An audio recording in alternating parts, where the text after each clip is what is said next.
Ladies and gentlemen, welcome back to the finest Dawn of War Ultimate Apocalypse cast this side of East Yorkshire. And today we've got 4 vs 4 on Hadblock Omega. But on Team 1, as the Necrons, we've got Hamid. We have got Useless Guy playing as the Tau Empire. We've got Martinez playing as the Inquisitorial Demon Hunters. And we've also got MMD playing as the Demon Hunters as well. And on Team 2, playing as the Chaos Space Marines, we've got Voider. We have got Amphibia playing as the Orks. We've got WASD playing as the Space Marines. And we've got Grid Panther playing as the Imperial Guard. So 4 versus 4, lots of boys to go up and about and smash each other in the face, both in range and in the close combat department. A very late game team composition for Team 1 here. Necrons take a little while to get going online, as obviously they've only got their Necron monolith to really do their things, and they need all their builder scarabs out more or less first and foremost. Tau, they're quite balanced early game and mid game and late game and all that jazz. And Demon Hunters, they've got their little Stormtroopers at the beginning, but where they really shine is where their Terminators and Grey Knights come online as the game goes on. As these guys, a bit of a mix in the match for everyone. Orcs always good, no matter which kind of situation you throw in them. I know that Voider has gone for the Nurgle research, so might see some Plague Marines later on. Also, it's gone for the colour scheme as well, so I think he just planned to do this from the get-go, so that's very nice thematic stuff. And then Space Marines and Imperial Guard will be able to rush down here, I imagine, against Demon Hunters, maybe activate and accomplish some sort of engagements down here, getting a little bit of extra land in comparison to how they would normally. And, I don't know, do some stuff. Just feel the vibes, man. That's what they're probably going to do. And just a reminder that Hadblock Omega is confirmation that in the Imperium, you drive on the left-hand side of the road. So take that. Everyone else, apart from the nation-state of Japan, which I assume you're still driving on the left-hand side of the road, if I'm not mistaken.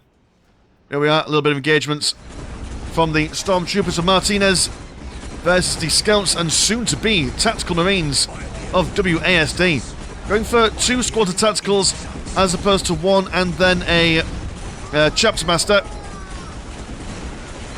We've got the grenade launchers of... Oh, we've got a fully fledged squad of Grenadiers. Not a bad idea. Got the good amount of range, and they all come out of grenade launchers anyway, so you don't need to upgrade them with extra bits and bobs.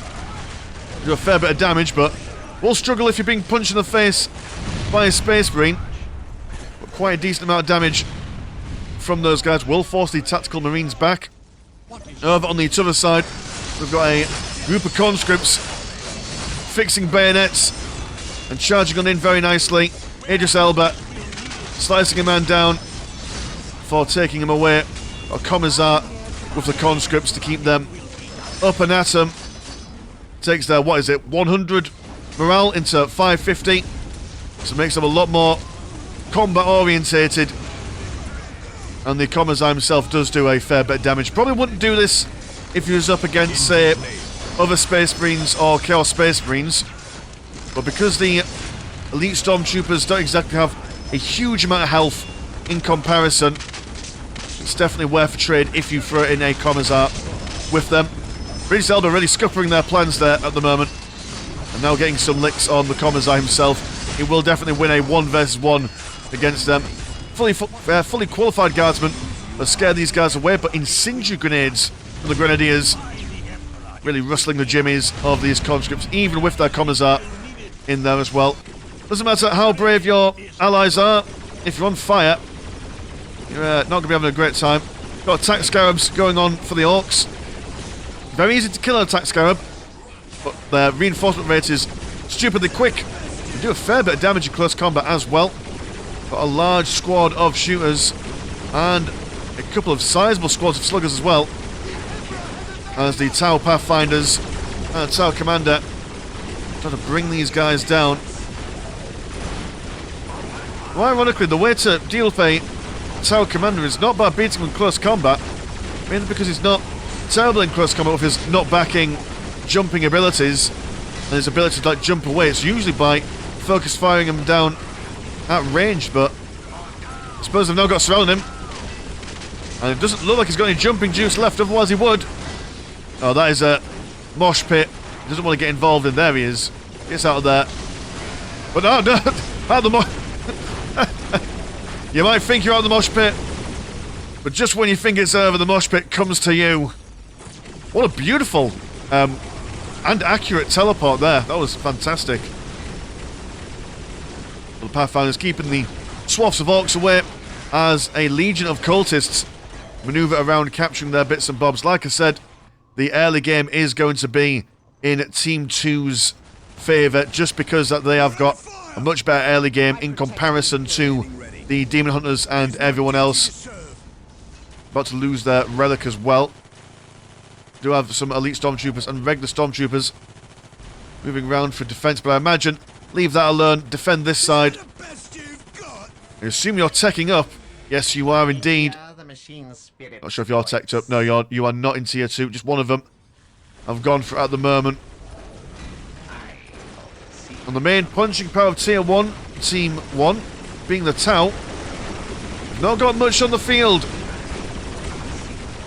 At present, they've got a couple of stealth suit teams which can hold a candle against other ranged units, as they are a bit beefier in Ultimate Apocalypse. Oh, some powerful Kroot Shapers. That's not a bad idea. If you've got a melee frontline from the Orks, may as well answer them. A lot of players always tend to forget about the Kroot type of units in a tower roster, but definitely always a good thing to have. I mean, they've got definitely some of the best attack animations in traditional Soulstorm. Just the way that they flow with their double blades. Got some scholars running away from the Salt Marines, activating an ability that lets them heal themselves for a little while. Before then providing some support to the Grenadiers. But gradual ground is being lost to the Imperial Guardsmen. They do have the stun grenade, which, well, obviously stuns them for a little bit. And all that jazz. Actually, yeah, those grenades, man. The Imperial Guard not really fancying taking on just volley upon volley. How many grenades is that? That's 6. 8, that is 14 grenades per volley, and it's quite a fast firing rate as well. So not a happy time for them, managing to survive that push. And they've actually managed to push the Imperial Guard off this side as well, which is very impressive. But there is now a field command with all the trappings, and that won't be going anywhere anytime soon. Even a couple of squads of Grey Knight Terminators will struggle to break through a field command such defendedly. If that's even a term. It's not a term. I'm making it now. Slugger boys with flamers. Won't do much against the destroyers, but the destroyers probably a little bit too close for comfort at the moment. Yes, okay, you can beat things in close combat, but that is probably not your main function, is it? But they're a little bit tanky. They'll absorb some of the damage if you ignore the Havocs and the auto cannons. A Necron Lord is up and at him as well. Ultimate Apocalypse, the Necron Lord can be a real, absolute key player in a battlefield, as he can basically get every single upgrade known to man, unless it's been changed. I'm fairly certain that's still the case. So he could just be the guy to do it all. One destroyer left on the field, as there is just such a large amount of Orks at the moment. Now got tank busters as well. One slave, or heretic even, been chased away by the Necron Lord. And at the moment, it seems that, against all my predictions, which is usually how it works, I was expecting Team 2 to have a little extra in the way of land, but I mean, I suppose they've got the critical locations in the centre, barring the one in the absolute centre of the map. They've also got the thermoplasma generator, but in the grand scheme, Team 1 definitely defending a lot more aptly than I was originally anticipating. We now have got some Kroot Hounds from Useless Guy here. So it seems that he is bringing out the majority of Kroot stuff. They also have Pathfinders now for their rail rifles, which do an insane amount of damage. Stealth suits moving forward for a decap. as everyone postures for a bit of aggression. Destroyers looking at that thermoplasma generator as the Havoc Marines release a volley of fire. But Necronlord coming in, tying them up, slowing them down with his chrono trigger. Here come the Wolf Pup Doggers. And those tank busters are about to get munched and crunched by those beaky boys. Cultists getting themselves some plasma guns to help do some damage to the Kroot Shapers, but the Kroot Shapers do have commander armor, and the Kroot Hounds have monster armor. Now, I always think in the back of my head that Kroot Hounds are much like the Dark Eldar Hounds, that when you lose morale on these guys, they tend to attack each other, but they are not that way inclined. Much more polite, much more well trained. So good effort, but way too much to take on. May as well just focus on destroying and taking over little bits and bobs as you can. Got some conscripts just testing the defences, which is not going to go well for them. Yeah, that's test successful. We can't get through here. Your sacrifice will be much appreciated and remembered by the Imperium. The hand of the Emperor guides all. At the moment, just a stalemate down here as a slow siege begins. Over on this side, we do now have the bulk of the Necron infantry, so this is going to be even more difficult now for these guys to defend. We will watch from this side, so we can see the tower also doing their things. A giant John Cena beam forces the Chaos Space Marines to reposition, rendering the enlisting post impotent in the wake of the Necron warriors. Phase shift to keep everyone alive as everyone moves close into position. Orks are doing something. Not sure what your plan is. There we go. I thought for a second you were chasing away the Kroot Hounds, which is interesting. Considering that you all these Pathfinders just sitting around minding their own business. There we are.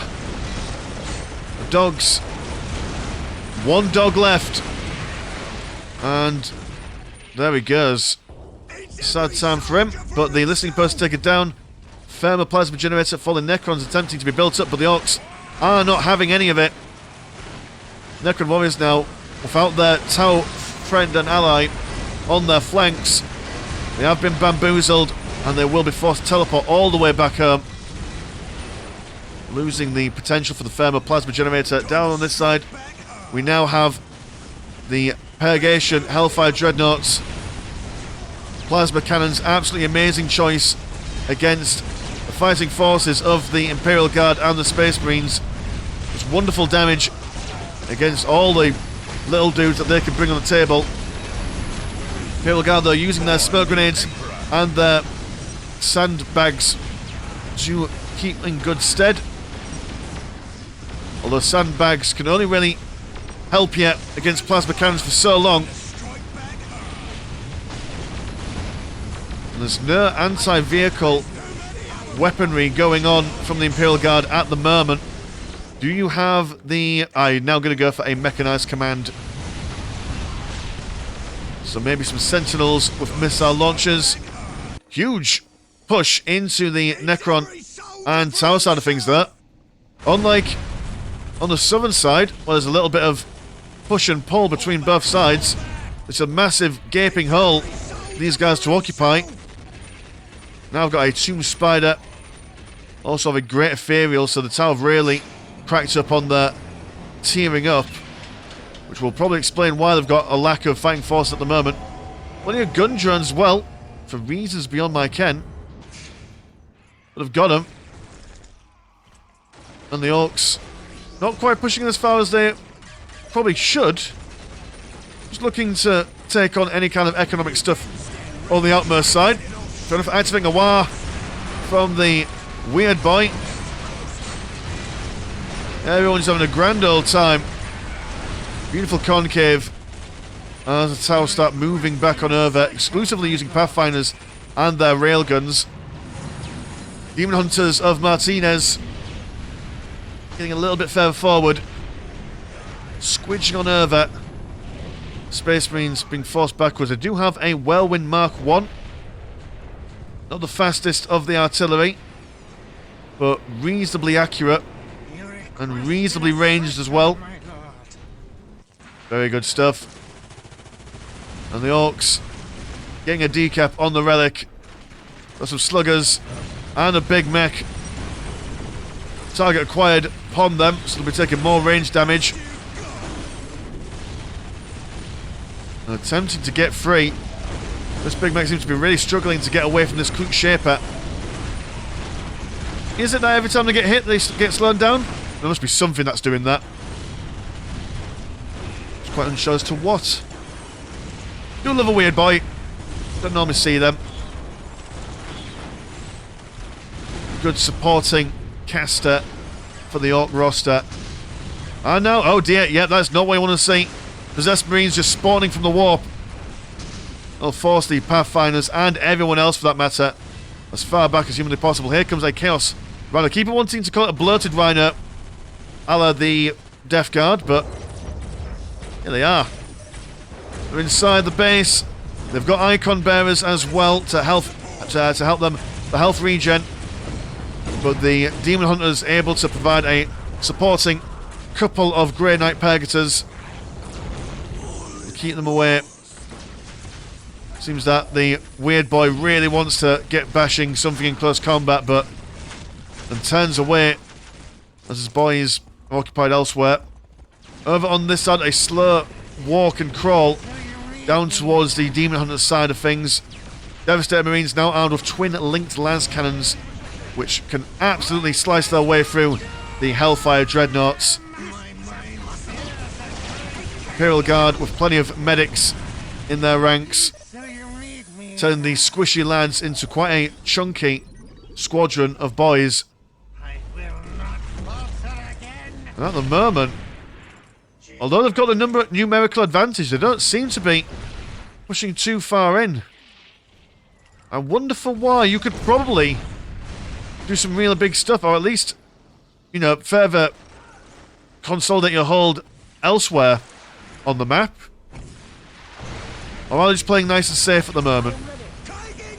Here comes a whole bunch of Grey Knight Purgators right in front of the Imperial Guard. And just like we've had in the past couple of Ultimate Apocalypse games, seems that the Demon Hunters and their ability to redeploy on the map quite swiftly is going to be a saving grace. Oh no, dear, oh dear. Ah, this is why shenanigans are happening. Because Necron Lord has gone back home to the Chaos Space Marine side of things and is now bringing forth a whole bunch of flayed ones, which will also allow the Grey Knights to come over as well, if they have any ready to teleport. Double flash gets there for Amphibia. And there is no limit to the amount of flash gets one can achieve on a game of Ultimate Apocalypse. So these might be the first two of many. But defending, keeping everyone alive for now. We now have got Terminators from WASD. And just able to do a bit of leapfrogging away from those Grey Knights. Triple Whirlwinds, very brave. I do like a piece of artillery, don't get me wrong. I'm more for artillery than against it. When you've got people that can teleport on top of you, it's very hard to keep your artillery alive. The Terminators will do what they can. They've got the plasma cannons, the ultimate best choice for your Terminators. If you have seen the Ultimate Apocalypse campaign playthrough that we did, I will finish the campaign someday. It's just that the last mission won't work for me, so I need to basically replay it on the actual most recent patch of Ultimate Apocalypse, which I can't, just don't have the time to replay a whole campaign in my spare time and then do a video on top of that. Are you a real Mako Titan? You are not a real Mako Titan, you're a lie. Thought so. Only time you really see a Mako Titan is when it's a lie. Possessed Marines manoeuvring around, you've got plenty of other chaosy nonsense breaking down the economies. This is just a real tough situation. Do have a restore monolith there, that is a thing. So a nice bit of firepower to hold things off. Seems that everything has been reset down here at the moment, as Grey Knights just run amok around what they can. Be really, really careful not to let these guys build up into that power ball that we've seen so many times before. Got to really nip them in the bud before they become untamable, really. And this is definitely the way forward. Plasma cannons and devastators. Doom being witnessed using the Psyker. Oh, this is such a tricky scenario, especially when you've just got a million Orks coming on down. Yeah, Crisis battlesuits might look very fancy and lovely, but when you've got this amount of Orks coming in,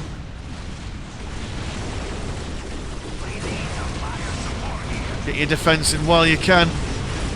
Flames upon flames. The closer you are, the more damage they do. If I remember correctly, plenty of AoE to take care of this massive Ork stuff. Oh, the Ethereal goes down. That's unfortunate. Wherever he was. It would have been amazing if we could see like a blue fet. Go right in the middle of those boys. Here come the Grey Knights for defensive reasons.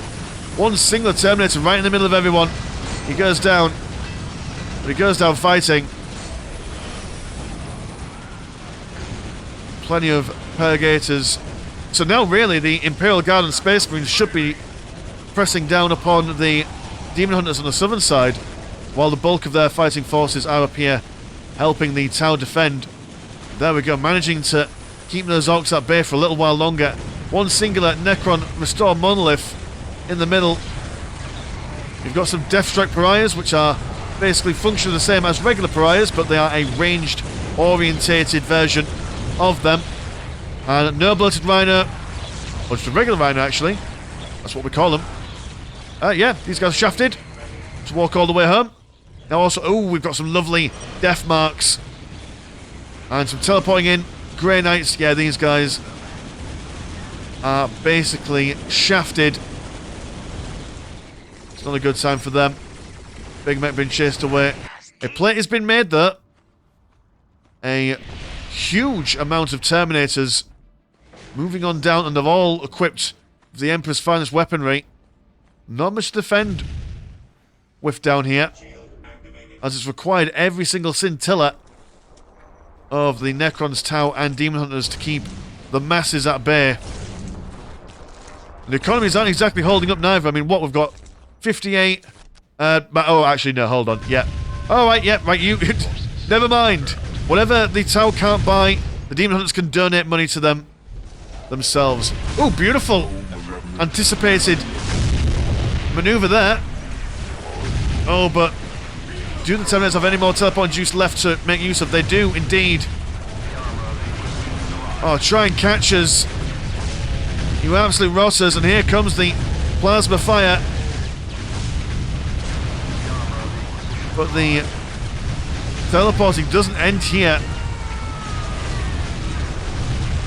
Bringing down some soul energy.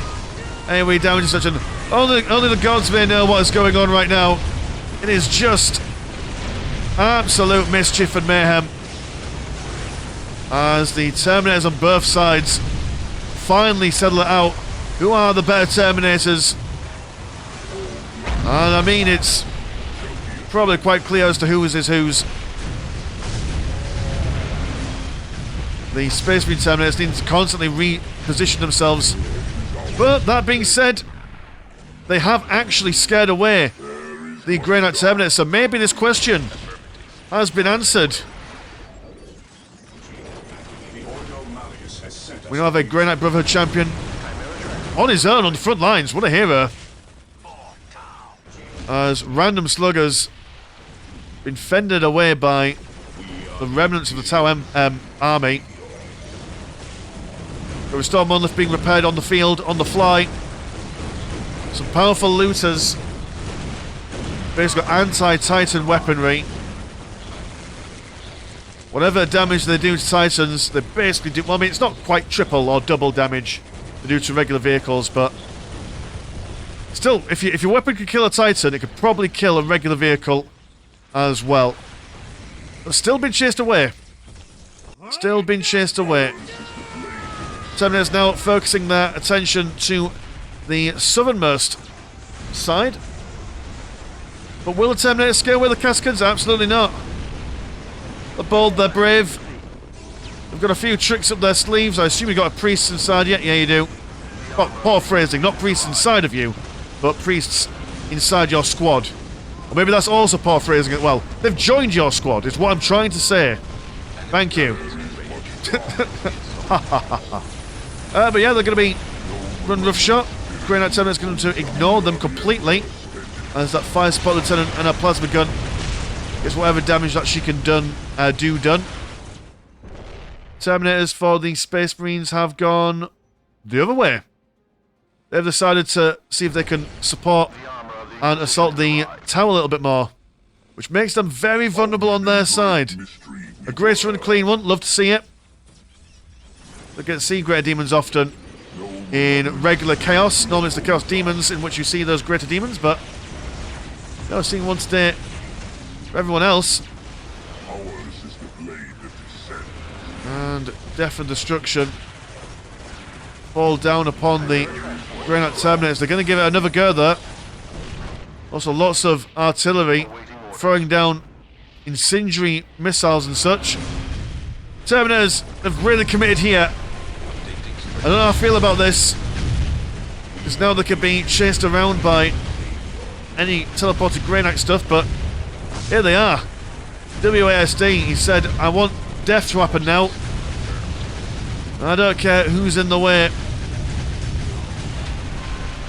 Just a million plasma cannons. Also got the apothecaries with them as well, so they become even tankier than normal.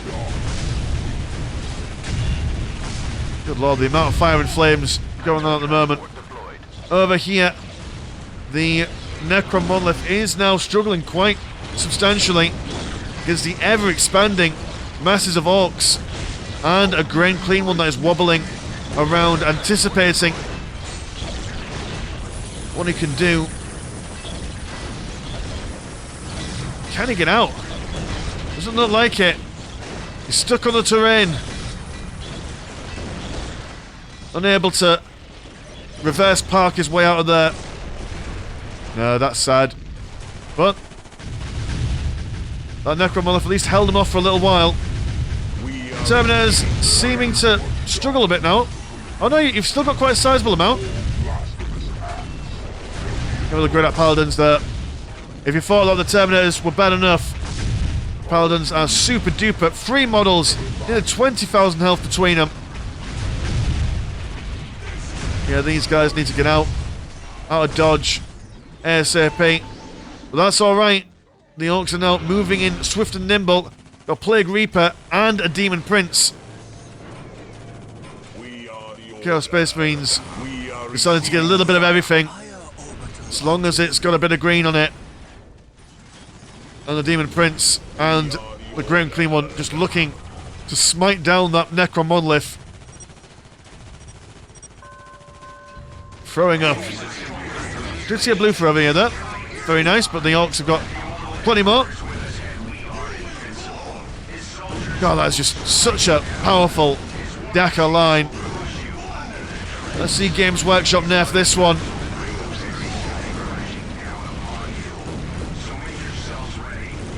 And in a rare stage where the Tau have been outmatched in the gunline department,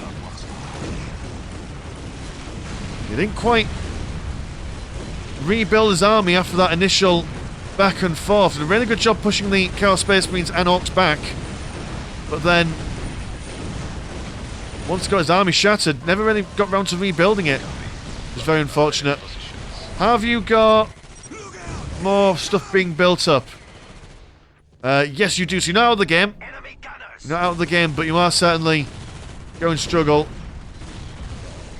Your Necrons in the exact same boat.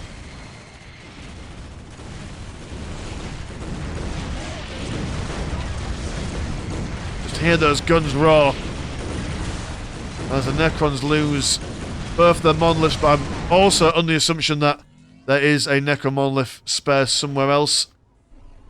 Wherever they may be.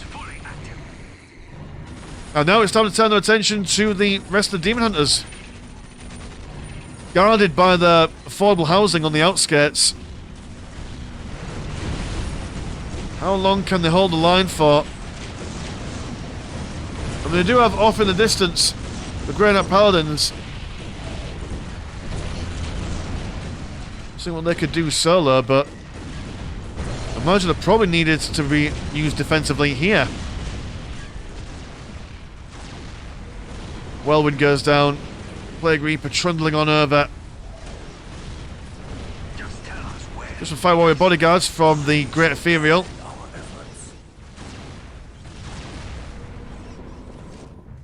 Yeah, it seemed that... Oh, mind you, we've got Shrines to the Emperor. We get super duper upgrades for the Demon Hunters. Can 2 Demon Hunters take on 4 opponents, I wonder? I mean, if they've got the skills and they've got the economy, absolutely. But is it just a bit... I mean, just look at the size of this Orc army at the moment. They're just ridiculous sizes.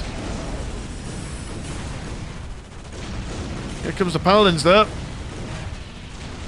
And yeah, even their mighty armour doesn't hold very long against this massive firepower.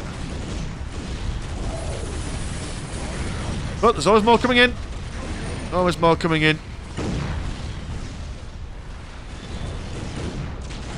We do have a Titan. Beautiful Titan man. Oh, you see, if he... Maybe if this push came 5 minutes later, the Demon Hunters might have had enough to be able to really help defend the Tau and Necrons. But not quite getting it. This is an impressive roster of Orks though, isn't it? Crikey, you don't normally see this many looters and shooters on a field at any one given time.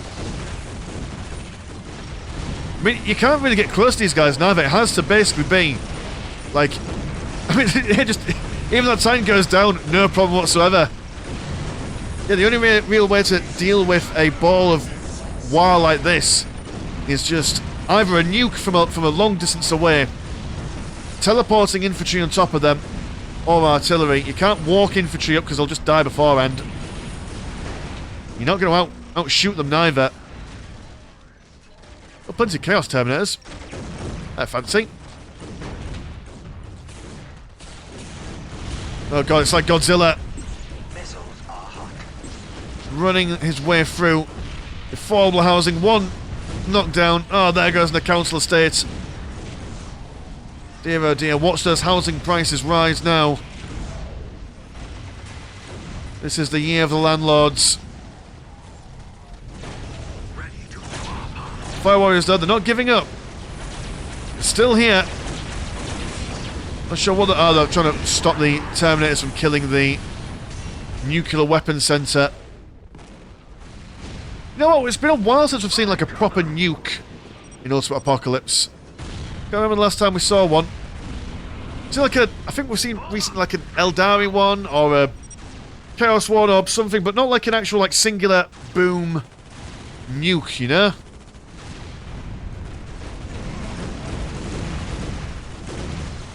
Paladin's giving another good rush. Got a second squad in there as well. Can they hold? Can they make it a thing?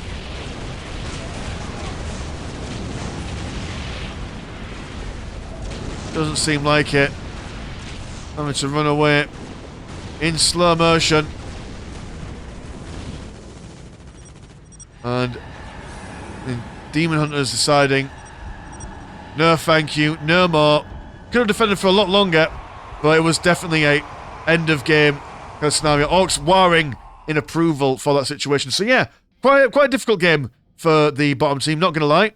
I mean, like I said, they were definitely going to shine later on in that game. The Necrons sadly didn't have time to really activate their, their high tier units towards the end. They were about to though. They had their Necron Monolith. They had their Deathstrike Priors. They had the death-marked people as well. They were about to get there. Then the massive Orks and Chaos definitely scuppered their plans. But fantastic stuff all around from all players. And thank you to Grid Panther for sending this game into the Discord. Always appreciated. So cheers, boys and girls, for watching at home. And if you want to support the channel, have a look at the old Patreon. £1 a month gets you once a game a week. And there is also a Discord where Discord things happen. Links in the description as always. That's been Mr. Lunchshark. Pleasure's always never short. And I'll see you in a bit. Peace.